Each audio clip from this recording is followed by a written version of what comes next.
A billionaire's 6-year-old daughter rejected every nanny who walked into her life. But the one she finally accepted left her father frozen for a reason no one saw coming. Stay tuned because you're about to watch a beautiful story and find out what happened next. Hello, family. Welcome to Tales Haven. Kindly subscribe to my YouTube channel for more beautiful stories. Thank you as you do so. Sit back, relax as we dive into the story. Charles Bennett was the kind of man people respected the moment he walked into a room.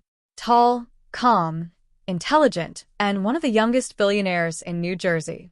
But behind the clean suits, expensive cars, and large mansion, lived a man whose heart was quietly bleeding every single day. 6 years ago, he lost the love of his life. Her name was Amelia. She was soft-spoken, gentle, and the only person who truly understood him. Their love was simple and pure, two people who didn't care about money or status. They only cared about each other. When Amelia became pregnant, Charles believed it was the beginning of a beautiful chapter. He painted the baby's room himself. He bought tiny socks, tiny shoes, and wrote a letter to his unborn child every month. But destiny had its own plan. It was raining heavily that night. Charles was in the hospital hallway, pacing from one end to the other. He prayed more in 1 hour than he had prayed in his entire life. Finally, the doctor came out. And with one sentence, Charles's life fell apart. "Mr. Bennett, we did everything we could. Your wife couldn't make it." Charles felt the ground disappear beneath him. His hands shook. His chest tightened. He couldn't breathe. When he finally entered the hospital room, Amelia was lying on the bed, still, peaceful, and too quiet.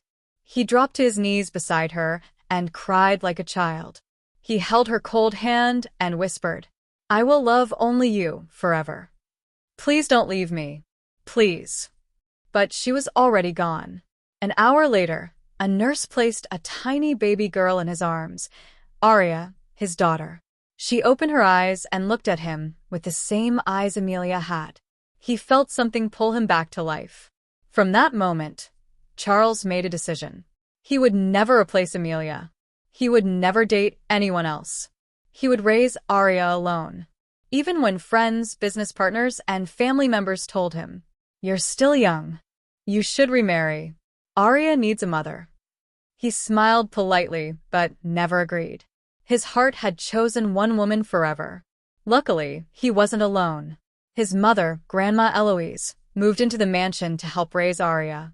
She was the kind of grandmother every child prayed for, warm, playful, patient, and always singing old lullabies. She fed Aria when Charles was at meetings. She walked Aria to sleep when she cried. She told her stories about Amelia, so she would grow up knowing her mother was beautiful, kind, and full of love. Charles watched them every day with gratitude.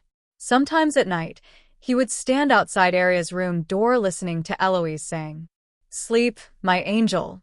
Your mommy is watching you from heaven." And Aria would sleep peacefully. 6 years passed. Aria grew into a smart, beautiful, confident child. She had Amelia's eyes and Charles's smile. Every time Charles looked at her, he saw both joy and pain. Joy because she was his miracle. Pain because she reminded him of the woman he lost.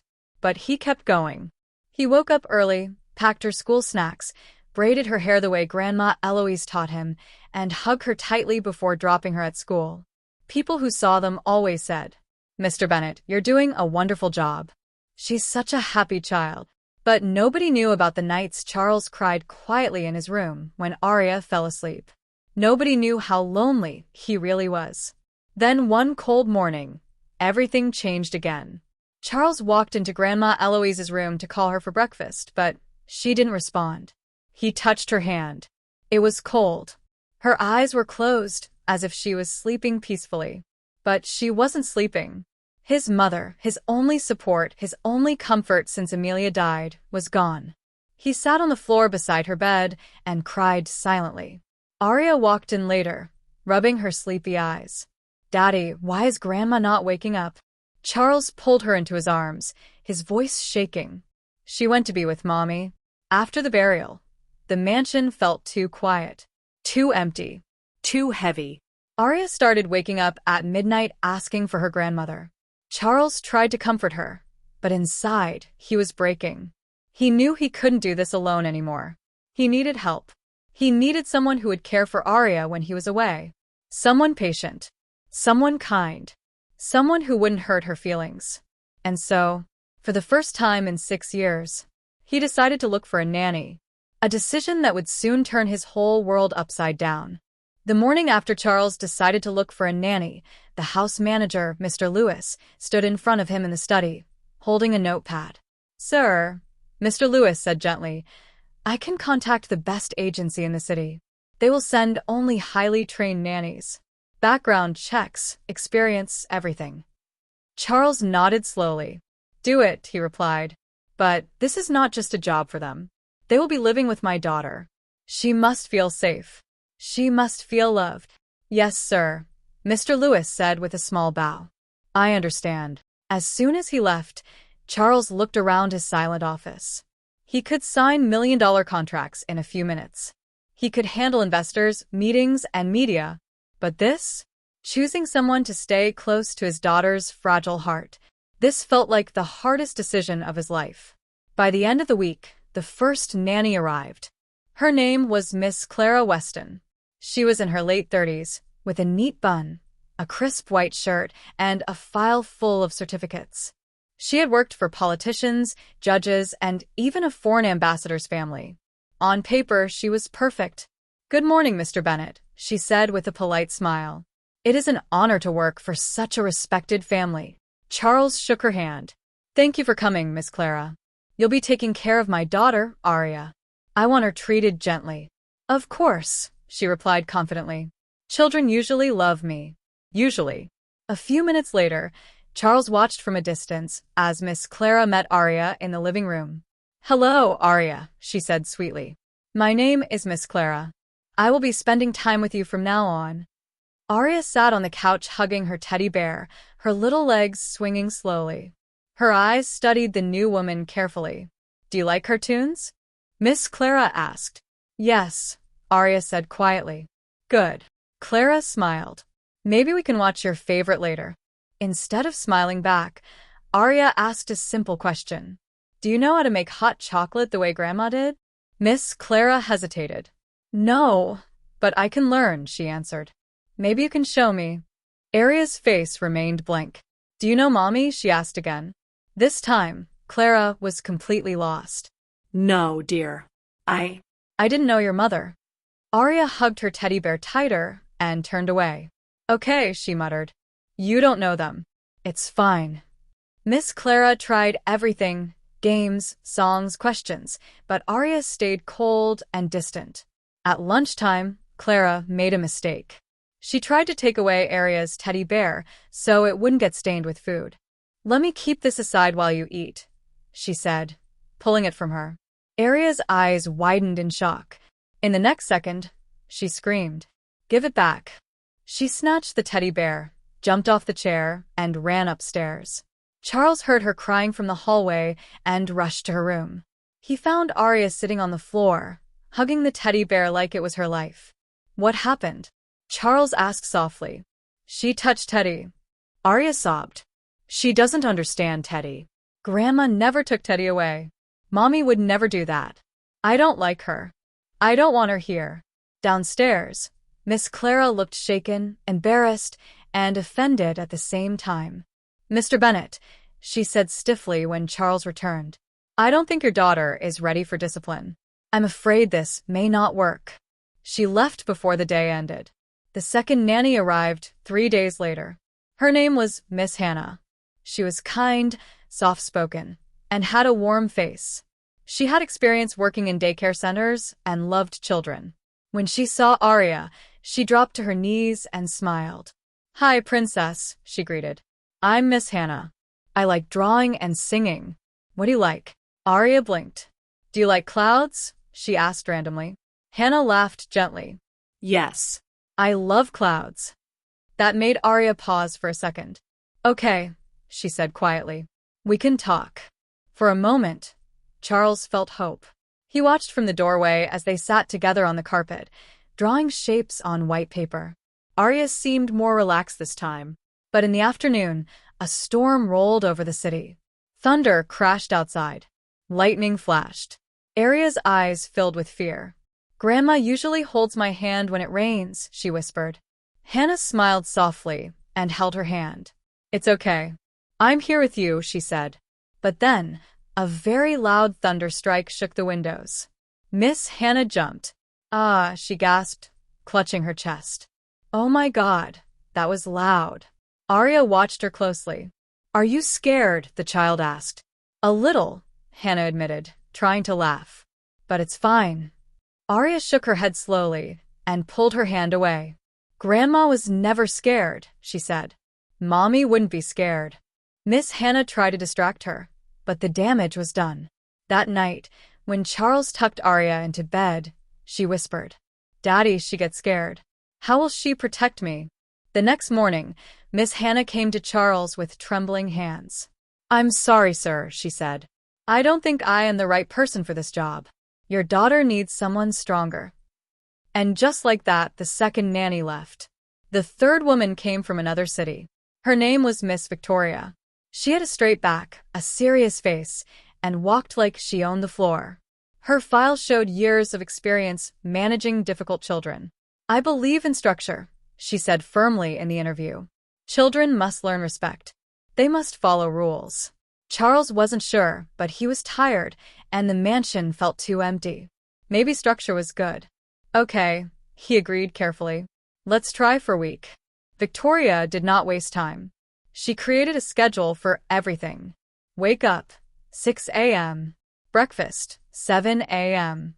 Quiet time, 8 a.m. Learning time, 9 a.m. Playtime, 10 a.m. On the first day, she walked into Arya's room at 6 a.m. sharp. "Wake up, young lady," she said, opening the curtains. Arya groaned and covered her face with her small hands. "It's too early," she murmured. "Grandma used to let me sleep a bit more when I was tired." "Well, I am not Grandma," Victoria replied. "Get up. We have a schedule to follow." That one sentence drew an invisible line between them. Throughout the day, Victoria corrected everything. "Sit straight, Arya. Don't drag your feet. Finish your food. No complaints. No, you cannot keep the TV on during lunch." By evening, Arya's face was blank and quiet. She ate her dinner without speaking. She walked to her room without asking for a bedtime story. Charles noticed the change. He sat on her bed edge and brushed her hair gently. "Sweetheart," he asked softly, "how was your day with Miss Victoria?" Arya stared at the wall. "She doesn't smile," she said. "She keeps saying no to everything. She talks like a robot. She doesn't feel warm." Charles's heart tightened. "Do you want her to stay?" he asked. Arya's voice was firm and surprising. No. The next morning, Charles called Victoria to his office. "Miss Victoria," he said calmly, "I appreciate your effort, but it seems you and my daughter are not a good match." She pressed her lips together. "Mr. Bennet, your daughter is spoiled." "Careful," Charles interrupted, his voice suddenly cold. Victoria's confidence disappeared. "I understand, sir. I will leave." She packed and left the house that afternoon. Days turned into a pattern. Nanny comes. Arya tests them. Something goes wrong. Nanny leaves. Sometimes they stayed a day. Sometimes they survived a week. None of them stayed long enough to become home to the little girl. One night, after another long day of interviews and rejections, Charles sat in the dark living room with his head in his hands. The house was quiet. Too quiet. He felt like he was failing as a father.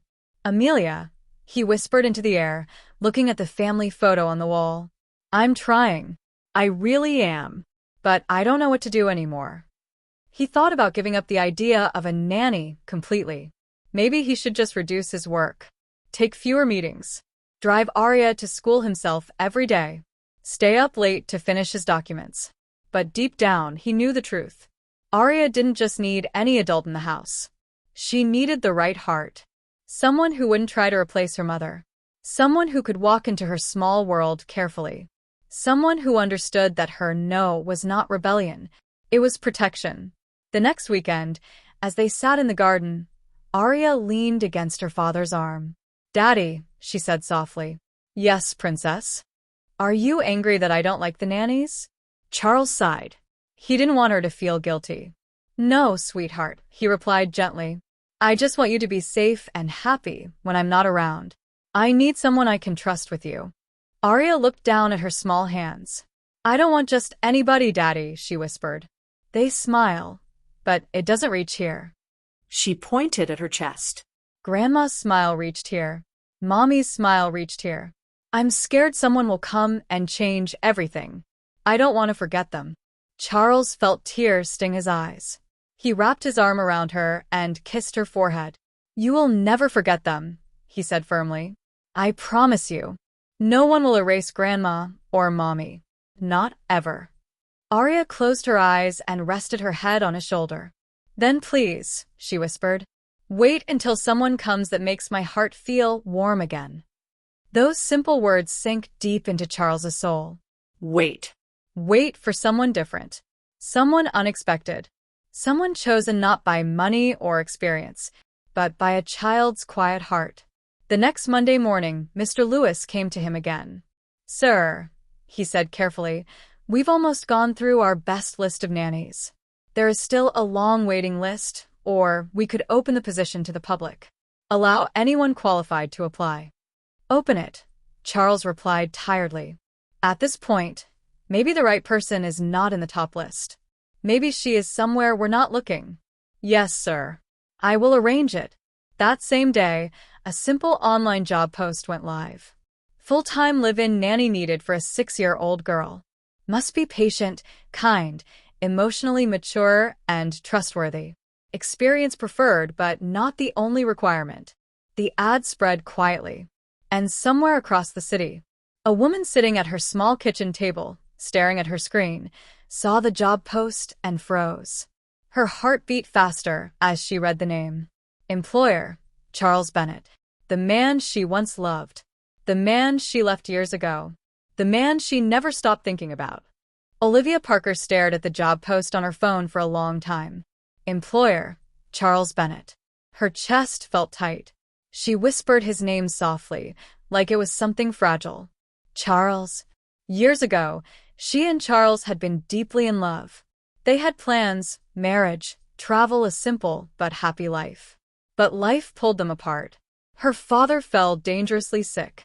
She moved away to take care of him. Communication became difficult. Misunderstandings grew. Pride stepped in where love once stood. One day, without a proper goodbye, their story ended. Or so she thought. Now here he was again. Not as a boyfriend. Not as a lover. But as a man searching for a nanny. For his child. A child that was not hers. Olivia's heart ached as she scrolled down. A 6-year-old girl, full-time nanny, must be patient, kind, emotionally mature. She thought of her own life now. She was not rich. She was not married. She had worked as a nanny and teacher for years. She was good with children, but lonely inside. Her hands shook slightly as she whispered, "God, is this a mistake or a second chance?" She took a deep breath and clicked apply. 2 days later, Olivia's phone rang while she was washing dishes in her small apartment. "Hello," she answered, wiping her hand on a towel. "Good afternoon," a calm voice said. "Am I speaking with Miss Olivia Parker?" "Yes, this is Olivia." "This is Mr. Lewis, the house manager of Mr. Charles Bennett. We received your application for the nanny position. Are you still interested?" Her heart skipped. "Yes," she replied slowly. "I am." "Your experience is impressive," Mr. Lewis continued. "Mr. Bennett prefers to meet candidates in person. Can you come to the estate tomorrow at 10 a.m.? Tomorrow. Her legs felt weak. I can," she said quietly. "Good. I will send you the address. Please arrive on time." When the call ended, Olivia sat down and stared at the wall. She wasn't just going for an interview. She was walking back into a past she never truly left. The next morning, Olivia dressed simply. A neat blouse, a modest skirt, flat shoes. Her hair brushed back in a low ponytail. She didn't want to look like someone from his world of wealth. She just wanted to be herself. As she arrived at the Bennett estate, the large black gate opened slowly. A security guard directed her inside. The mansion stood tall and elegant, with glass windows and white walls, surrounded by flowers and trimmed grass. Olivia stood outside the front door for a moment, breathing in deeply. "Be strong," she whispered to herself. "You are here for a job. Nothing more." She rang the doorbell. The door opened, but it wasn't Mr. Lewis. It was a small girl. She had soft brown hair tied in a loose ponytail, big curious eyes, and a teddy bear in her arms. The little girl stared at Olivia. Olivia smiled gently.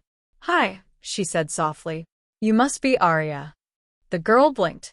"How do you know my name?" she asked. "Your daddy's job post mentioned it," Olivia replied with a tiny smile. "I'm Olivia." Aria looked at her face closely, as if she was reading a book. "Are you here to be my nanny?" she asked. Olivia's heart skipped.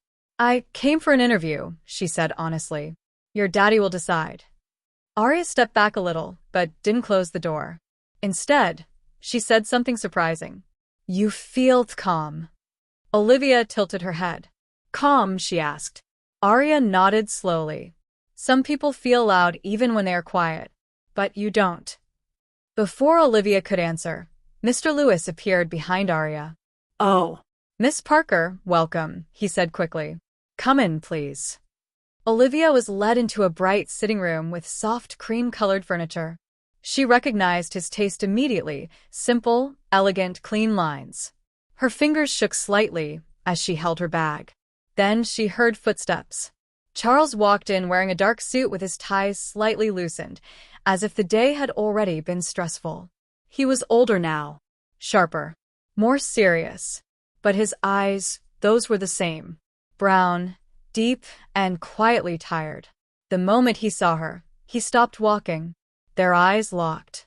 For a second, time froze. "Olivia," he breathed.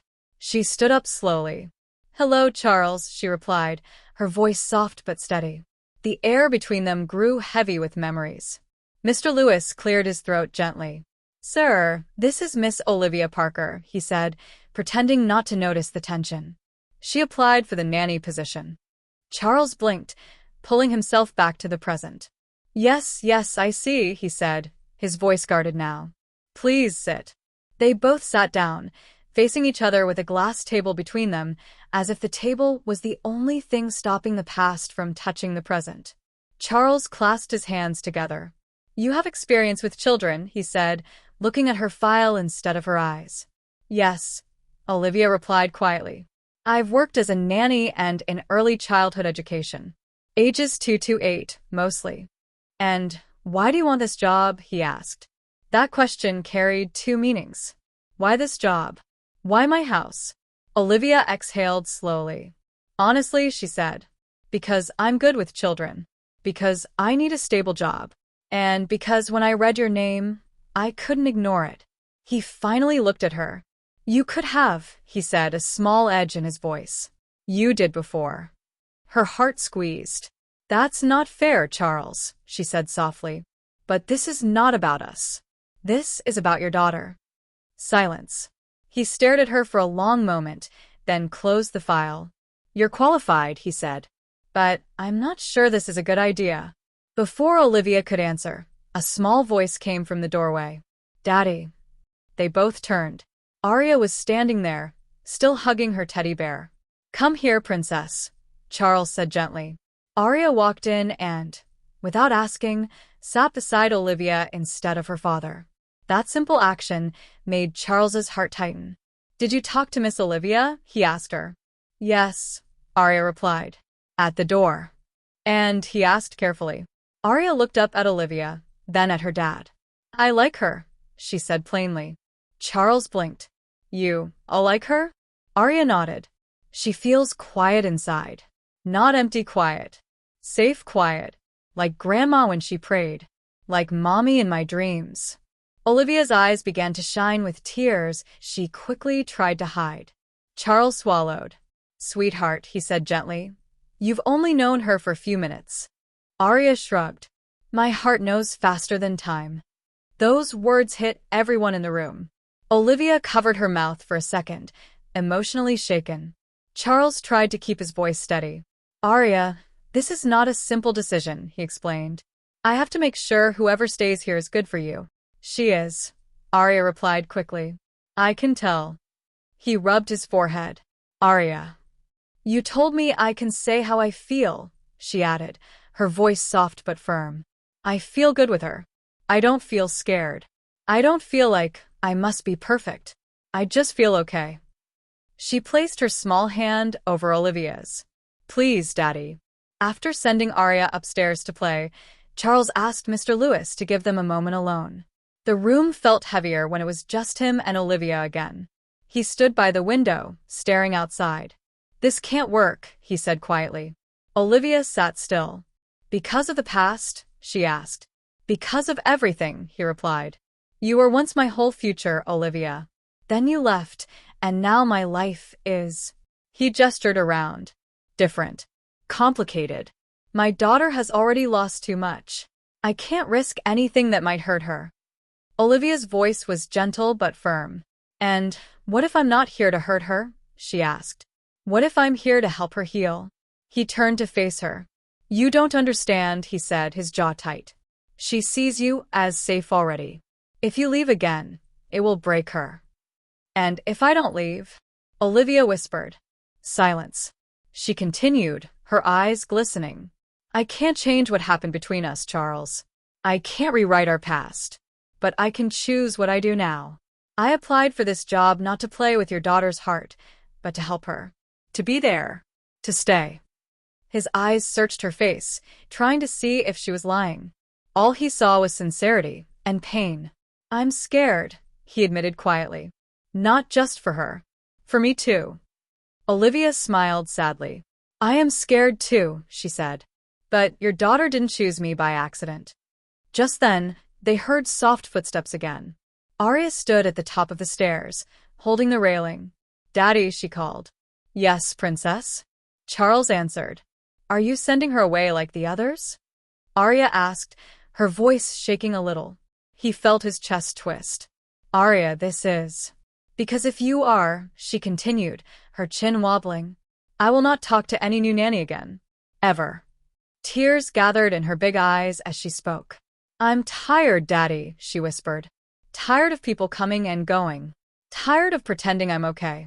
She feels like someone who won't run away when the rain is loud. Please don't send her away. Her words pierced through all his fears. Olivia's hand covered her mouth as tears spilled down her cheeks. Charles closed his eyes for a moment. He felt like he was standing at a crossroad. One way was safe. Keep his walls up, choose a stranger, avoid his past. The other way was risky. Allow this woman back into his house, his daughter's heart, and maybe his own. When he opened his eyes, Arya's face was wet with tears. He walked slowly toward her, wiped her cheeks gently, and kissed her forehead. Then he turned to Olivia. His voice was low but clear. You can stay, he said. Olivia's heart jumped. Arya gasped and smiled through her tears. Really, Daddy? She asked. Charles nodded. Yes. But we do this carefully, he said, looking at Olivia with warning and softness mixed together. No sudden exits. No breaking her trust. She comes first. Always. Olivia stood up, her eyes shining. I understand, she replied. I won't fail her. Arya ran down the stairs and hugged Olivia's waist tightly. Welcome home, she whispered. Those two words wrapped around Olivia's heart like a warm blanket. And somewhere, quietly, a door that had been closed for years opened just a little. Not for romance yet. Not for big promises. But for something smaller and more real. A second chance. From the day Olivia stayed, the mansion slowly started to feel different. Not suddenly. Not loudly. But gently, like a light being turned up little by little. In the mornings, Charles woke up to soft sounds in the kitchen. Sometimes it was Olivia humming a quiet song while making breakfast. Sometimes it was Arya laughing as she tried to help stir pancake batter. Careful, chef, Olivia would say, holding Arya's small hand as they mixed the dough together. "I'm not a chef," Arya would giggle. "I'm your assistant." Charles often stopped at the doorway and watched them for a moment without saying anything. The sight did something strange to his chest. He used to think the house was big and beautiful. Now, for the first time, it also felt warm. At night, the halls were no longer empty and silent. There were footsteps, whispers of bedtime stories, soft laughter, lights left on in the living room because they fell asleep watching cartoons together. The pain of losing Amelia and Grandma was still there, but it no longer filled every corner of the house. One afternoon, dark clouds gathered over the city. Thunder rumbled in the distance. Charles was in his office working when he heard small, hurried footsteps running down the hall. "Olivia!" Arya's voice trembled.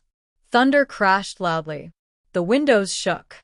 Rain began to hit the glass hard. Arya burst into the living room, eyes wide with fear. "Olivia!" "The rain is loud again," she cried. "I don't like when it sounds angry." Olivia was arranging books on a shelf. She turned quickly, then walked toward her with open arms. "Come here," she said gently, pulling Arya into a tight hug. Arya clung to her. "Grandma used to hold me. She said God wasn't angry. It was just the clouds talking," Arya whispered shakily. Olivia smiled softly. "She was right," Olivia replied. "The clouds are just making noise. You're safe inside. I'm here." Another loud thunder rolled through. Arya flinched, but Olivia did not. She didn't jump. She didn't panic. She tightened her hug and began to hum a soft, calm tune. Within minutes, Arya's breathing slowed. She rested her head on Olivia's chest. "You're not scared," Arya said quietly. Olivia shook her head. "I've heard many storms," she replied. "They always pass." Charles stood in the hallway watching, unseen. His heart twisted. Miss Hannah had been kind but afraid. Others had been strict or distant. But Olivia? She was steady. The exact kind of strong, gentle the house needed. The kind he didn't know he also needed. One evening, Olivia asked the cook a simple question. "Do you happen to know Amelia's favorite soup recipe?" The cook, Mrs. Green, nodded. "Oh yes. Mrs. Bennet loved creamy chicken and vegetable soup," she answered. "But she used to add something extra, fresh thyme and a squeeze of lemon." Olivia smiled. "I'd like to cook it tonight," she said. "With your help." Mrs. Green's eyes softened. Together, they prepared the soup carefully. They chopped vegetables, stirred the pot, tasted and adjusted the spices. When dinner was served, the warm smell filled the dining room. Charles lifted his spoon and tasted it. He froze. It wasn't just close. It was exactly the way Amelia used to make it. He looked up slowly, his eyes meeting Olivia's across the table. "You made this?" he asked quietly. "With Mrs. Green's help," she replied. "I thought it might be nice for Arya to taste something her mother enjoyed."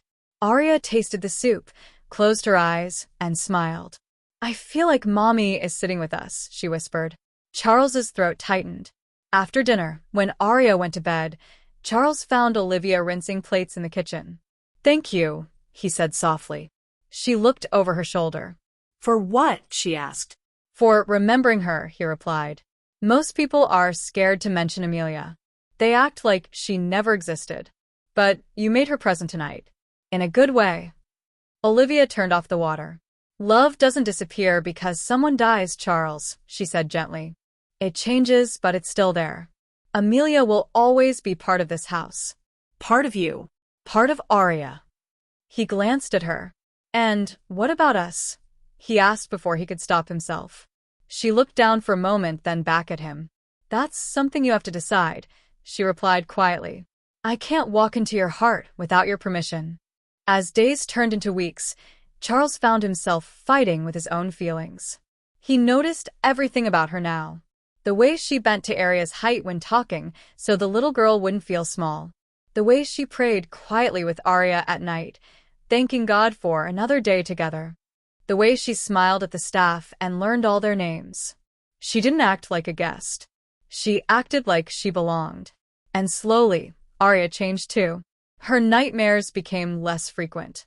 She smiled more. She spoke about school, made drawings of the three of them, and once drew a picture with stick figures labeled, Daddy, me, Olivia, Mommy in heaven. When Charles saw it, his heart cracked open a little more. But fear was still there.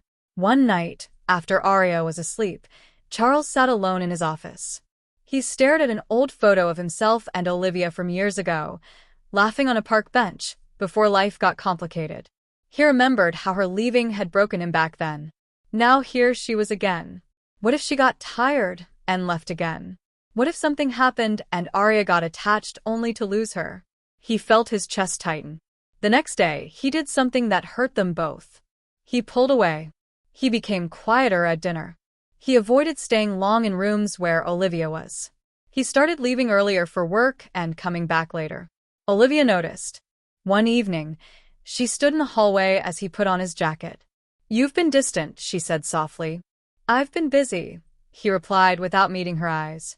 No, she said gently, this is not about work. He paused at the door. Olivia, you're here to take care of my daughter, he said stiffly. Let's keep it simple. The words were like a slap to her heart. She nodded slowly. Understood, she whispered. But at the staircase, a small figure listened. Arya. That night, Arya refused to sleep. She sat on her bed with her arms crossed. I don't like this, she muttered. Olivia sat beside her. Don't like what, sweetheart? She asked. You. Arya replied sadly. And Daddy acting like strangers. The house feels cold again. Olivia tried to smile. Sometimes adults are complicated, she said gently. Arya shook her head. It's not complicated, she insisted. Daddy is scared. I can tell. When he looks at you, his eyes look like they did when he talked about Mommy. Olivia's breath caught. He still loves her, she said softly. And that's okay. I know, Arya replied. But I don't think that's what scares him now. Olivia frowned. What do you think scares him then? She asked. Arya looked up with wise, teary eyes. I think he's scared of loving again, she whispered. And scared that if he loves you, he'll betray Mommy. But that's not true. I know it. Olivia bit her lip as tears filled her eyes. Why? She asked in a shaky voice. Why do you believe that? Arya placed her tiny hand over her own chest. Because my heart feels warm when you're here, she said. And Mommy would want Daddy to be happy. She would want someone to love me too when she can't be here. I don't feel jealous when Daddy smiles at you. I feel safe. A tear rolled down Olivia's cheek. Arya, she whispered. Please don't leave like the others, Arya begged. Even if Daddy is scared. Stay until he's ready. Stay for me. Olivia pulled her into a tight hug. I'm not going anywhere, she said firmly. Not unless your dad asks me to go. And even then, my heart will still be with you. Arya smiled a little. Then I'll fix it, she whispered. I'll help Daddy be brave. The next weekend, Charles took Arya to visit Amelia's grave. As they stood there with flowers in hand, the sky quiet and soft above them, Arya looked at the stone and spoke softly. Hi, Mommy. It's me, Arya. I'm 6 now. Charles swallowed hard. She's beautiful, he whispered to the grave. You would be proud of her. Arya held his hand.